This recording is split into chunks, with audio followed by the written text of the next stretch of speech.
hay algo que nos mandabas desde temprano, querido Jesús, una situación que a muchos europeos duele, a europeos de a pie duele, y que pues se viene arrastrando desde la segunda, después de la Segunda Guerra Mundial. Siempre se ha hablado de esta influencia que tiene el gobierno de Estados Unidos vamos, la Unión Europea en lo general. Es Estados Unidos quien después de la Segunda Guerra Mundial, con el Plan Marshall, restablece al continente. Hay que ser muy, muy honestos, pero en medio de, para muchos, alguna serie de situaciones irregulares, de situaciones cuestionables, a lo largo del tiempo se ha mantenido en lo consuetudinario, por decirlo así, en mi opinión, una idea de desprecio hacia los Estados Unidos por muchas cosas en Europa. Y hoy es una realidad que con varios organismos hay mucha pues fuerza precisamente de los intereses de Estados Unidos junto con sus países aliados, ¿no? No podemos hablar de todos los países de Europa, pero sí de los países aliados. Yo te quiero preguntar esto que nos planteabas desde muy, muy temprano. Te quiero preguntar, ¿está Europa verdaderamente subordinada a los Estados Unidos? Mira, no solo eso, o sea, está literal dominada. Es decir, subordinada, cuando hay subordinación, pues se entiende que la subordinación es voluntaria, pero cuando hay dominación, la dominación es aunque no quieran. Entonces, vemos una Alemania sin ejército propio, vemos una Alemania que es la líder de un bloque maravilloso como es la Unión Europea, que han logrado, mi querido Antonio, mejorar la vida cotidiana de la gente en el plano básico, en el plano del día a día, han ensanchado el estado de bienestar. La verdad es que los países europeos han logrado con este modelo de regionalismo hacer algo impensable, que me parece que es uno de los modelos más acabados en el buen sentido de la palabra, reconociendo, digamos, como criticamos las cosas negativas también, decir, destacar, apuntar que esta integración europea en muchos sentidos, en el monetario, en el financiero, en el comercial y en el migratorio, pues los ha fortalecido y ha hecho que bajo este principio de subsidiariedad las localidades tengan capacidad de gestión, pero que haya estándares mínimos de estado de bienestar, de tal suerte que cuando tú volteas a ver a un Polonia antes de la Unión Europea y después de la Unión Europea, se nota la diferencia. Contrastas a un Croacia que hace parte de la ex Yugoslavia con una Serbia que no forma parte de la Unión Europea y ves cómo mejoró la vida de los croatas o de los eslovenos versus los de Macedonia, por ejemplo. Entonces, no te explicas cómo un liderazgo como el alemán, que junto con el francés, que lograron limar asperezas después de esa dolorosa guerra en donde se mataron y murieron millones de personas, hayan logrado un modelo tan acabado que dignifica la cooperación internacional para el desarrollo, porque eso vemos una España diferente antes y después de la Unión Europea, una Grecia diferente, una Irlanda diferente antes y después de la Unión Europea, pero ¿cómo te explicas que habiendo logrado esa cohesión como región, sigan subordinados a Estados Unidos y peor aún, Antonio, dominados, porque ni siquiera tienen la autonomía para comprar el gas en donde ellos quieran tenerlo? Estados Unidos los quiere obligar y de hecho lo está logrando con España, porque a España ya le ocurrieron cosas como el que por la disputa entre Marruecos y Argelia, digamos, el gobierno argelino ha cerrado el gasoducto que llevaba gas a España a través de Marruecos. Entonces, si de ahí venía el 22% de su gas, pues ya le cerraron el 50%, ya se quedó con la mitad. Y entonces ahora Estados Unidos se ha convertido en el principal proveedor de gas, en el contexto en el que también España está metiendo las narices contra Rusia en el tema ucraniano. Y vemos a una Alemania a la que Estados Unidos abiertamente, sea Obama, sea Trump o sea Sleepy Biden, le han estado prohibiendo el que consolide el Nord Stream 2, que es un gasoducto que le va a ayudar a agilizar y a duplicar el ingreso de gas de buena calidad, a buen precio y con mayor rapidez proveniente de Rusia. Y recordemos que Alemania depende hasta en un 47% del consumo del gas de Rusia. Entonces, vemos aquí, y ya lo hemos planteado antes, pero es que hay que dejarlo claro, que la están haciendo de mandaderos, mi querido Antonio. No entiendo otra razón por la cual Olaf Scholz viene como perrito con la cola entre las patas a Washington.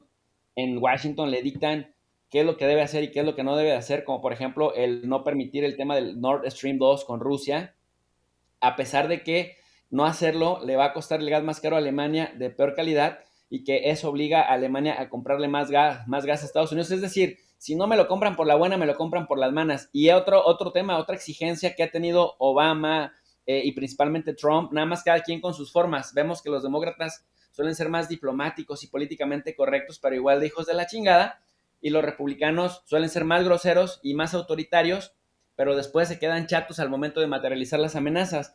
Pero querían obligar a los europeos, sobre todo a los de la OTAN, a que gastaran por lo menos en defensa el 2% de su Producto Interno Bruto. Vemos que Alemania, por ejemplo, tiene el 1.43%, España bajó al 1.01%, Italia bajó al 1.2%, nada más Francia y el Reino Unido son de los que cumplen con ese a duras penas 2% que Estados Unidos exige, pero entonces, Antonio, cuando tienes una situación normal, pues no tienes una aparente justificación para aumentar tu gasto en defensa porque no hay amenazas. Entonces, de manera inteligente y vivaz, lo que los estadounidenses han estado haciendo, amigo, es crear la situación rara, culpar a un jugador externo, que además ese jugador externo ha estado haciendo guiños de querer estar en buenos términos con Europa, pero entonces, ¿cómo se justifica el que les exijas que gasten, que eleven su gasto al 2% de su Producto Interno Bruto, que no es poca cosa porque la mayoría de los países del G7 provienen de Europa?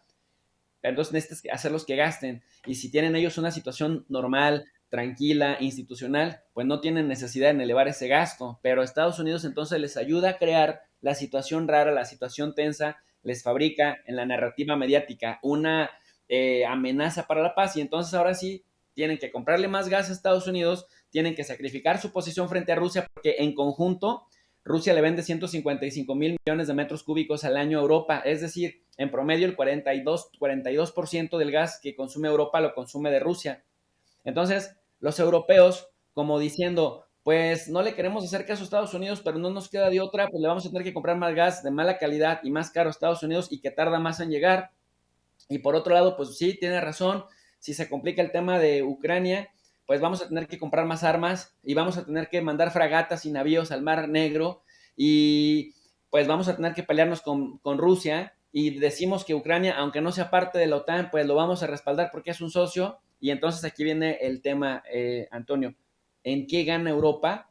Sí, lo que hemos visto que la Primera Guerra Mundial, la Segunda Guerra Mundial y la Guerra Fría fueron la evidencia histórica del sufrimiento de los pueblos europeos por las guerras atroces de baja o de alta intensidad que se vivieron en todo el siglo XX y que Putin se lo dijo a Macron en su cara, que Macron también pues hace el ridículo, va en calidad de quién sabe qué, si de presidente de Francia, si de miembro de la OTAN, si de líder de la Unión Europea o de líder del Occidente, pero Rusia no lo vio como un igual, no lo reciben en comitivas protocolarias, lo dejan solito en el aeropuerto, lo reciben con una distancia kilométrica en una mesa en donde además se sentía el mal humor del Vladimir Putin, del presidente Putin, que no razones no le faltan y se lo dijo en su cara.